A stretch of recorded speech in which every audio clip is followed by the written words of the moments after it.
What's up? What's up? What is up? And welcome to the Dr.Ali Griffith Show, Mindset, Meditation, and Motivation. Once again, y'all know what I'm going to say. We're in for a special treat because I only bring special treats to my amazing listeners and watchers and viewers, I should say. I don't know why I called y'all watchers, but viewers, but y'all probably watching too. Today we have ex-trauma therapist, life coach, amazing mom. She's a autism coach and strategist. Her name is Dr. April J. Lisbon. Lisbon. I just love saying Lisbon. I know it's Lisbon, but I'm gonna say Lisbon, like if I have a nice, cool accent. She has her EDD with 20 years of experience working as a school psychologist. She is a parent of a child with autism. And this week, or this set of listenings you're going to be following, is just a week that I've dedicated to, I like to say, my superheroes and super sheroes out there that I felt just had special messages for you to listen to. Whether you're a child or whether you're a parent with on the autism spectrum, or if you're just a family member, and or if you're just our support squad, this is information that we all can get. So definitely take this week, take this information and pass it along. Dr. April believes in helping families of autistic children, other neurodiverse learners to identify, to clarify, and to share their stories without guilt or shame. She strongly believes that by giving families their voices back, that they now have the power to shift the course of their destinies. She continues to lead a life that inspires others. She has appeared on iHeartRadio and Apple Podcasts. She's been seen in the Washington Post, NBC, Autism Parenting Magazine, the Today Show, and more and more and more. And she's also authored 3 books that are geared towards raising families with children on the autism spectrum. Ladies and gentlemen, boys and girls, people out there that are just listening, welcome to the show, Dr. April Lisbon. And just let me know if I'm pronouncing it right, if I'm pronouncing it incorrect. Just school a girl so I can make sure I'm not butchering it up completely. Absolutely. It's pronounced Lisbon, like the capital of Portugal. Ah, man, see, I was trying to add a little. I know you're trying to be fancy. Love it. I know. Well, you know, I'm with my Caribbean background, and even as a speech pathologist, it's always been something for me to try and work on pronunciation. And I know sometimes I overpronunciate things, and then sometimes I just have fun with it. But when it comes to people's names, the least I could do is get it right. So I'm gonna just say Dr. April, Exactly. because we kind of know each other like that, and I want you to know her like that. So tell me, what was it that happened in your life that made you decide, and we're doing nice, quick, straight to the point answers so that our listeners out there that got ADHD like me can stay following, right? So what was it in your life? What thing that happened in your life that snapped you back into, I need to help these children find their voices? Where did it come from, or what kind of motivated you to help to amplify children on the spectrum and their voices? Absolutely. So where I got motivated was when my son was actually bullied in 7th grade in middle school, where no one would listen to him, that he was being bullied in school. I tried my hardest to ensure that the school was made aware of it, and they still didn't believe him. And so that created so much anxiety in him. He actually had an emotional breakdown. He was hospitalized in a psychiatric ward. And I felt like if they had listened to him the first time, that the subsequent bullying, where they finally saw him being punched on the school bus, may not have ever happened. And so from there, I felt like, you know what, it's about time for our autistic children to get their voices so that they are heard within their communities, so that people start taking them seriously. Boom, boom, boom, boom, boom. I love it. I love the fact that, well, I don't like the fact that you had to get it through a trauma, but most of our strengths are found through traumas. And especially as Zachary's now 13 and he's now getting into a world where he has to stand up for himself and speak out for himself. What I can tell you personally is that you are needed, and that other parents out there that are listening need your encouragement, need your tips, tools, and strategies, and just need you to help us to feel like we can do it and how we can do it. So what would you tell a parent who's just like me, who has a student that's now in junior high school, they're starting to realize that they're kind of different. How do they show up as themselves, and how do they make sure that they hold on to their voices? You know what? One of the things that I had to learn how to do was to listen to my son's voice. And what I mean by that is that I had to get to a point in life where he had to tell me, Mom, be quiet. And that was hard for me because first of all, I like to talk, but I've been his advocate for so many years that for him to tell me that I need you to be quiet was hard for me. And it came through a point where he didn't want me to help him with his schoolwork. And I was in my feelings. I'm going to be honest with you. I was in my feelings. I felt like, first of all, you don't know me like that. And second of all, who do you think you are? I've been fighting for you for so many years. And so when I finally heard him and I heard his voice, I said, okay, I'm going to give you this space to show what you can do. And if you need me, just know I'll be there to support you. And so by allowing him to tell me no, which was hard as a mom, but by allowing him to tell me no, allow me this space, that then gave him the fight and the power to want to advocate for himself. So the first thing that I had to learn to do was to listen. And like I said before, for someone who is always talking and advocating and fighting for him, that was kind of hard for me to do, but I'm thankful that I did it, because by doing it, he then became his greatest voice and he became his greatest ally. So I hope y'all hear that out there. All you autism moms, aunties, grandpas, and family members. I like to call y'all the autism aunties and uncles. We got to close our mouths. And like I raised, if you're watching this on YouTube, you'll see me raising both hands up because, as you guys know, as a speech pathologist, as a coach, I'm staying talking. And Zachary was like, "Okay, Ma, that's enough. I got this. Let me do it." And to watch him really unfold into that world where he's really becoming independent and being there as a source when they need us, right? What I also like to add on to that is, being a good listener and or helping to pre-plan situations. So specifically this year, I asked his speech therapist and his guidance counselor, can you do more role play with him with how to respond during certain situations, so that he can start learning, because our kids need routine and they need consistency and repetition, how to respond when something, I'm not gonna lie, we live pretty shaded. We live a shaded world. We come home, he's with me or he's with people that he knows. And when you get to junior high school, especially in Brooklyn, New York, and he's in a regular junior high school, they're noticing little quirks. So helping him to respond during those ways. So role playing and act and doing some activities where they can practice are some other ways, in addition to, most importantly, like Doc says, listening. We got to be able to listen and be their source. How do you motivate a child or a parent when they feel like they've lost all of their strength in advocating anymore and standing up, when so much of the world sometimes are in their faces or making them feel less worthy? How do you help them through that? How can we help them through that? Oh, absolutely. So one of the things that I had to learn to do was more so of a mindset shift, and reminding myself that I don't have to be perfect in this process. And I think once I released myself from the perfectionism of getting it right, that opened up the door for me to finally be able to say, okay, April, let's take one day at a time. How can you support your son one day at a time? How can you support yourself one day at a time? And I went back through self-care, throwing away the negative self-talk, throwing away the guilt, of things that I can't control, because I can't control what people are going to say or what they're going to do when it comes to my son. The only person who I can control is myself and how I respond to my son. So one of the things I had to learn to do was be mindful of how I engage in my conversations with him, shifting my own language, looking at his body cues to see how the language that I'm utilizing is impacting him. Is it helping him? Does he feel supported? Is that hard? Absolutely, because my job for so many years has been his superhero. It's always been my job to save the world for him.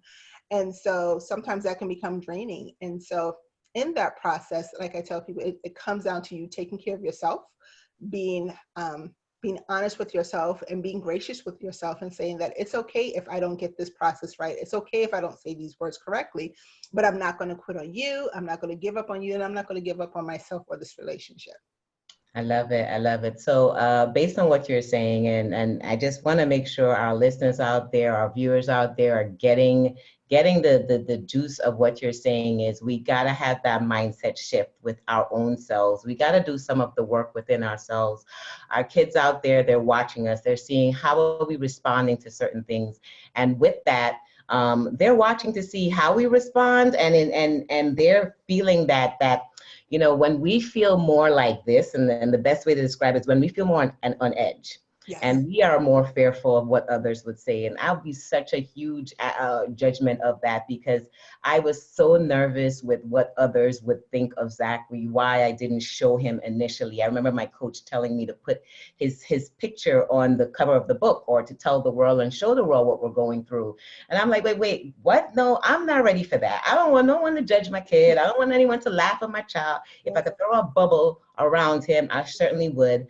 So learning that we are the ones that get to really model and shape their ways will really give them their true voices. Now, having a conversation with Dr. April, for any of you that are just passing through, she is a licensed psychotherapist. Yep, psychologist. School Psychologist, thank you, psychologist, and she's out here in the street. She's working in schools. We're at a time now, and when you listen to this, we're really doing this for during the time we're home. So a lot of us parents were dealing with this new normal, temporary new normal. A lot of schools have been closed. So how are we helping our kids to maintain their voices through this process? Like right now, they don't have much control over where school is, what school is going on, whether they got to jump online, jump on a conversation. Every time we turn, Zachary has a whole list of school things he has to get done. Where is his voice, and how can he maintain his voice of being an independent person or being himself through this process that's been thrown on us? Yes, yes. So one of the things that I have done was with my son is I allowed him to create his own schedule. I said it's no different than if you were actually in class. What has shifted is that you're creating your own schedule. So now you give your schedule voice. So he's created the time, his wake up time, his breakfast time, when he's going to start his first class. We've set where he only works for 30 minutes, and he gets as much done as he can within the 30-minute break. And then whatever he can't get done, then we move it to the afternoon shift. And it has been very helpful for him because he doesn't feel overwhelmed. I think when he was in school, he felt like he was competing against the other students. And that time component was hard for him. Now that pressure is off of him, and he now knows, and he's learning to see his strengths, and it's like, oh my gosh, Mom, I really can do it. And I'm like, yeah, you remember all those prompts the praise I was telling you that you have the ability to do it? He was like, yeah, now I really see what you mean. I really can do it. And just watching him blossom, and just seeing how, he's able to do the work himself. He's even asking me for support, which, as moms, being the teachers and stuff of that nature, that was like an X. But now that he doesn't have his teacher, he's now asking me for help. And if I don't know, we find ways together to learn the information. Exactly. I don't know. I got hit with some algebraic expressions with this boy. I don't do the math. And I love math, and y'all saw me post this on Facebook for those of you out there that are following, and for those that are catching this live. I just wanted to reiterate how are we going through this process, this new normal with our kids on the spectrum. I'm doing an interview with Dr. April today. I'm actually doing a series with autism super sheroes and heroes that are out here just sharing some information for our listeners to see what they can incorporate at home and include at home. One of the key things was that Dr. April just mentioned is making sure that they are part of the scheduling process, making sure that they're involved, making sure that when you're there, you're encouraging them along the way. Now, there's the good and the bad and the ugly of this whole process, and you definitely highlighted some of the good, and the good is us as parents. This is time I have not ever had to spend with Zachary in terms of the length of depth in his schoolwork that we're doing now. So it's really interesting, and it's kind of fun in some ways, and it can be scary in other ways. But through this process, like you're saying, making sure that they maintain their voice, making sure they maintain their independence, and making sure that they entertain who they are. Like some of our parents are saying, this has been a learning curve for all of us. So the more we're at ease, and this goes back to mindset, which is what you were saying initially, the more we're at ease, the more we are gracing through this process, it helps them to shift into the process and empower them. Give them a time schedule where it's not ongoing, but they get to choose on, they get to choose off times, they get to choose on. Zachary now knows pretty much his schedule. He'll let me know when he's ready to do math, when he's ready to do reading, working that around my new schedule with work. And it's just been interesting at the beginning. And the interesting was not a good interesting at the beginning. I was really pulling my hair because it was this new normal of balancing all these things without losing Zachary and I relationship. So I love some of the things that you're saying. So as we're winding down, and this is really a really quick podcast, because we know if our parents are ADHD like me, and people that are listening ADHD like me, I'm hoping you're getting the main points, and we'll definitely have it in the show notes below, where you'll also have access to Dr. April, her books that she has out, and ways that you can get in touch with her. I want to make sure that you're listening out there have access to resources. I'm not the only resource, and who you see out there are not the only resources. There's a lot of us in this game, a lot of professionals out here that want to share information and want to be a resource to you as you need. So there'll be our information that's below. And here is my number one question. If you're watching my podcast, if you listen to my podcast, you know I always ask this question. What do you do for your own self-care, for your meditation, for your mindset work, for your quiet time? What do you do so another parent out there can try that and incorporate that into their self-care? You know what? One of the things that I've really been very consistent with is listening to meditation music, specifically the chakras. So when I am at a point where I'm anxious, I will find meditation music that addresses anxiety. And I am very intentional with that. My kids know, including my son who's on the spectrum, when mommy is listening to her meditation music, that's a time for her to become centered, to become grounded, and to ensure that she's not like yelling at you. They see the difference. There's a marked difference. And so initially when I would do it, they thought I was a little cuckoo for Cocoa Puffs, until they saw how calm I was when I came out. And they were like, oh, now they're able to recognize and they can sense, especially my kid who's on the spectrum, Mom, you need a little help. Can you go get grounded again? As one of her coaches that have worked with her from the beginning, I have seen a metamorphosis with you with the meditation. Exactly.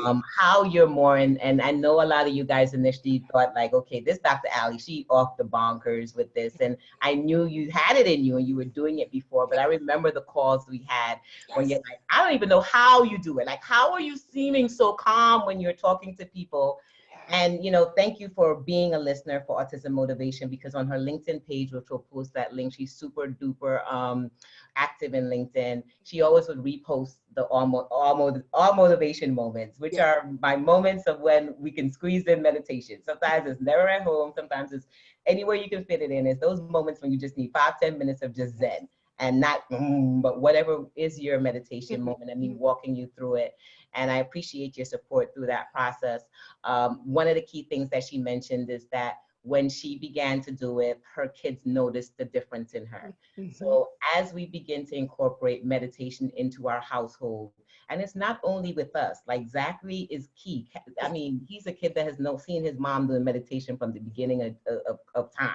So when he feels that he's out of sorts, he would say, okay, Mom, I need some meditation moments. When he's going to sleep and he feels he cannot sleep, he'll ask me to put on his meditation music.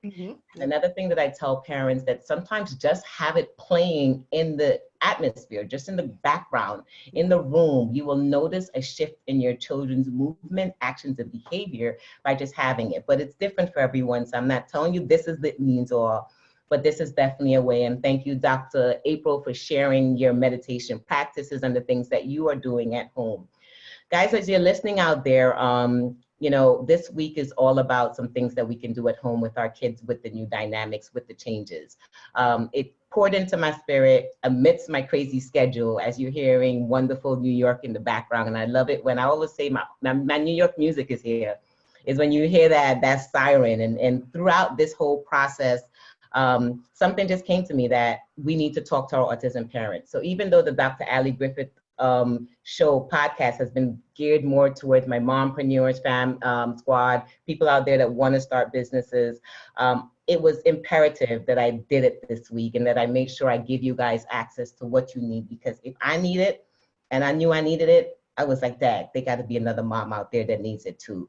So I literally just went on my Autism Moms page and my acceptance page, and I just said, who would like to share some information with some listeners? Part of what was important to me was building my platform first. I didn't want to bring you guys in and use your voices when we didn't have as many listeners. Now we're over 6,000 downloads deep. Now we're 1 year in. Now it's up to us to now spread this out there and let others know. Now we got to use our platform. Now we got to make sure our kids have voices. You have voices. We have voices. To just use what we have. You know, me, it's my crazy zaniness, this fire inside of me, this ability to cut short things and make things happen. Doc April is here. She has her experience as a psychologist, working with kids, working with families, and other amazing things. We can't even limit her. But she's out here, and we want to make sure that if you need us, the resources are here.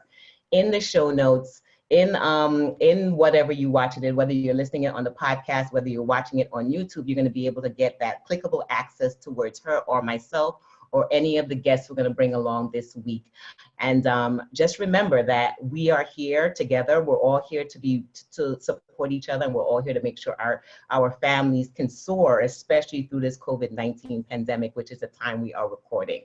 So I'd like to ask all of my guests this one question, and it's a soundbite question, so it got to be straight to the point and hit them with the nail. You were sent here for a reason. You were sent to this show at this moment to have this conversation with me, to whoever's listening at this time, whoever was self-selected, chosen, or went out there and got a friend or was invited to listen. What do you think you were sent here to let us know? What do we need to know at this time that you think that you were sent here to let us know that we get to walk away with? Soundbite, ready, set, go.